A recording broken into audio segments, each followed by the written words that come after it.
एक दिन थुंग थुंग दारू पीते पीते अपनी बीवी और बच्चे के साथ ससुराल से घर लौट रहा था। थुंग थुंग एक देवड़ा था, फिर भी थुंग थुंग को दारू पीते देखकर उसकी पत्नी कभी कुछ नहीं बोलती थी, क्योंकि थुंग थुंग भले ही देवड़ा हो लेकिन कभी अपनी बीवी बच्चे को भूखा नहीं सोने देता था। वह अपनी बीवी और बच्चे से बहुत प्यार करता था और थुंग थुंग देवड़ा बना ही इसलिए था क्योंकि वह एक गरीब किसान था। उसे हमेशा एक ही बात सताती रहती थी, अगर कभी फसल अच्छी नहीं हुई तो क्या होगा, और अगर उसे कुछ हो गया तो उसकी बीवी बच्चे का क्या होगा। इसी बेकार टेंशन की वजह से थुंग थुंग देवड़ा बन गया था। लेकिन जिस गांव में थुंग थुंग रहता था उस गांव में एक पुराना राज था।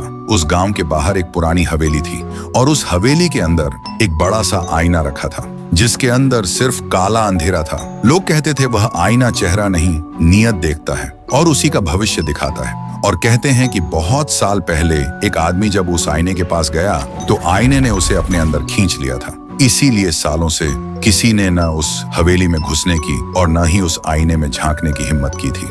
एक दिन थुंग थुंग उसी पुरानी हवेली के पास से अपने खेत की तरफ जा रहा था। तभी उसकी नजर उस हवेली पर पड़ गई। वह सोचने लगा, अगर ये आईना सिर्फ लोगों का भविष्य दिखाता है तो लोग इससे इतना डरते क्यों हैं? इसी सोच में वह धीरे धीरे हवेली के अंदर जाने लगा। लेकिन थुंग थुंग उस वक्त नशे में था, इसलिए उसे याद ही नहीं रहा कि वह आईना सिर्फ भविष्य नहीं बल्कि इंसान की नीयत भी देखता है। फिर वह हवेली के अंदर आकर चुपचाप उस अंधेरे आईने के सामने खड़ा हो गया और मन ही मन सोचा, बस इतनी सी दुआ है, मेरी मेहनत रंग ला जाए, मेरी बीवी बच्चे भूखे न सोए। और तभी आईने के अंदर उसका चेहरा नहीं दिखा बल्कि हरी हरी खेती लहरा रही थी, सुनहरी फसल हवा के साथ झूम रही थी और उसके घर से हंसी की आवाज आ रही थी। थुंग थुंग की आंखों में आंसू आ गए। वह बिना कुछ बोले आईने के सामने हाथ जोड़कर वहां से चला गया। पर ये सब गांव का एक चोर छुप कर देख रहा था।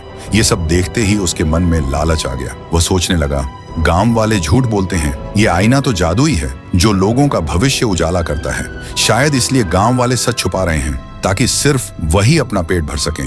क्या पता मैं भी आईने के पास जाऊं और एक ही दिन में कोई बड़ा हाथ मार लूं। ये सोचकर वह चोर भी आईने के सामने जा खड़ा हुआ और बोला, बैंक लूटूंगा, दुनिया का सबसे अमीर आदमी बनूंगा और जिंदगी भर ऐश करूंगा। जैसे ही उसने बोलना खत्म किया, आईने के अंदर का अंधेरा हट गया और लोहे की जेल के अंदर वही चोर कैद दिखा। आईने के अंदर उसका भविष्य नहीं, उसकी सजा दिखी। ये देखते ही चोर का शरीर कांपने लगा। वह गुस्से से चिल्लाया, झूठ है, सब झूठ है, और गुस्से में आईना तोड़ने लगा। लेकिन तभी आईना हिलने लगा और एक ही झटके में उस चोर को अपने अंदर खींच लिया। तो दोस्तों, भविष्य देखने के लिए किसी जादुई आईने की जरूरत नहीं होती। सच तो ये है कि इंसान की नीयत और उसके कर्म ही उसका असली आईना होते हैं।